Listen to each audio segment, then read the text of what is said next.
assurément, force est de constater que des données fondamentales sont aujourd'hui menacées jusqu'à leurs racines les plus profondes. Des institutions fondamentales telles que la sécurité sociale ont subi des coups terribles. Et ce qui est à l'ordre du jour, c'est d'en finir, en fin de compte, avec un système qui assurait pour l'essentiel le même accès aux soins pour tous, indépendamment de la situation sociale, indépendamment des revenus.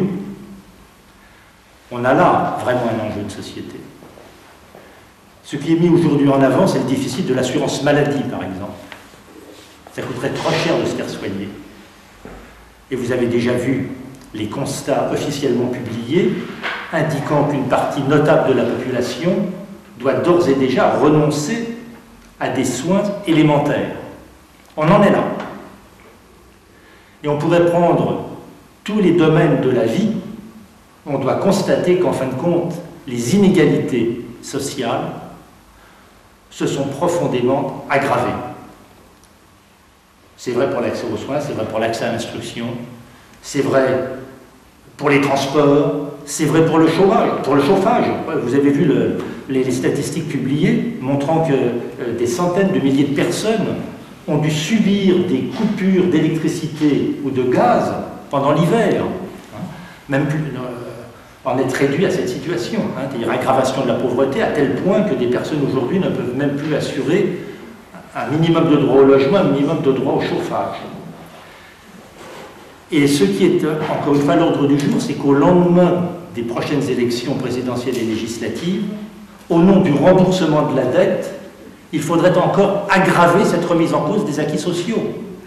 Parce qu'il faut bien mesurer l'enjeu du traité concernant il y a non seulement le MES, mais il y a le traité de stabilité, de coordination et de gouvernance dans la zone euro. Ce pacte budgétaire veut imposer à tous les États l'équilibre du budget. Interdiction de tout déficit au-delà de 0,5%. Ça veut dire, pour la France par exemple, qui avait cette dernière année un déficit d'environ 5%, de l'ordre de 95 milliards, qu'il faudrait donc économiser environ 90 milliards sur une année pour répondre à cette obligation. D'ailleurs, Sarkozy a d'ores et déjà dit qu'il allait économiser 75 milliards. Économiser en fonction de ce pacte budgétaire environ 90 milliards sur une année, ça veut dire, par la force des choses, liquider les services publics, porter un coup encore plus grave contre l'éducation nationale, la sécurité sociale, etc. C'est ça l'enjeu.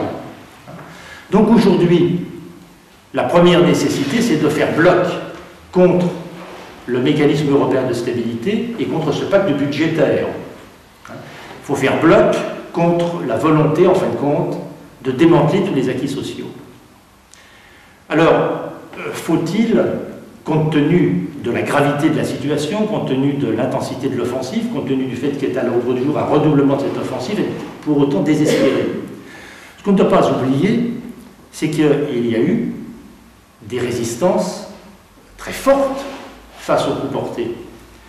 Même si ces mobilisations n'ont pas été victorieuses, elles ont connu une ampleur sans précédent, en particulier lors des manifestations pour la défense des retraites. On doit aussi constater que le problème qui est posé est un problème qui est posé à l'échelle de l'Europe. Parce que ce qui est à l'ordre du jour en France est déjà appliqué en Grèce, est à l'ordre du jour en Espagne, au Portugal, en Italie, partout en Europe. Et qu'est-ce qu'on doit constater? C'est qu'en Grèce, il y a une mobilisation populaire d'une ampleur sans égale, et qui va se traduire sur le plan électoral, à tel point d'ailleurs qu'il y a une véritable angoisse dans les sphères dirigeantes européennes, parce que le résultat des prochaines élections en Grèce risque d'être particulièrement inquiétant. En effet, par exemple, le Parti socialiste, qui avait obtenu, si je me souviens bien, 44% des voix lors des élections législatives précédentes, est aujourd'hui donné à moins de 10% des voix. Alors que les différentes forces qui s'affirment à la gauche de ce Parti socialiste rassembleraient environ 40% des voix. On a là, sur le plan électoral, un indice quand même très significatif. D'autre part, pourquoi ce silence sur la grève générale au Portugal le 22 mars? Pourquoi ce silence sur la puissante grève générale en Espagne le 29 mars? Parce qu'il faut en fin de compte essayer d'effacer ces puissantes mobilisations populaires contre les conséquences des traités européens. Bien, donc, je pense qu'il y a des capacités de résistance qui sont considérables. Et c'est par rapport à ça qu'il faut aussi appréhender les échéances électorales. Le plus important, c'est ce qui va se passer après ces élections. Ça ne veut pas dire qu'il ne faut pas débattre des élections, mais ce à quoi il faut avant tout se préparer et ce par rapport à quoi il faut s'armer, c'est à la situation à laquelle on sera confronté au lendemain de ces élections. Personnellement, je suis inconditionnellement pour la défaite de Sarkozy, qui est le représentant direct des grands milieux financiers, des grandes entreprises du CAC 40. La défaite de Sarkozy réglera-t-elle les problèmes? Non. Faut-il pour autant ne pas tout faire pour qu'il y ait des défaite de Sarkozy? Si. La première contradiction, déjà, celle concerne les élections elles-mêmes.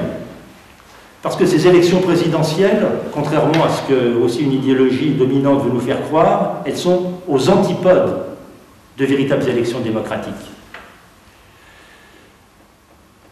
Chaque année, ces élections, enfin, à chaque fois que ces élections présidentielles sont à l'ordre du jour, on peut dire qu'elles polluent la vie politique, en faisant croire qu'en fin de compte, l'issue serait d'élire un sauveur suprême.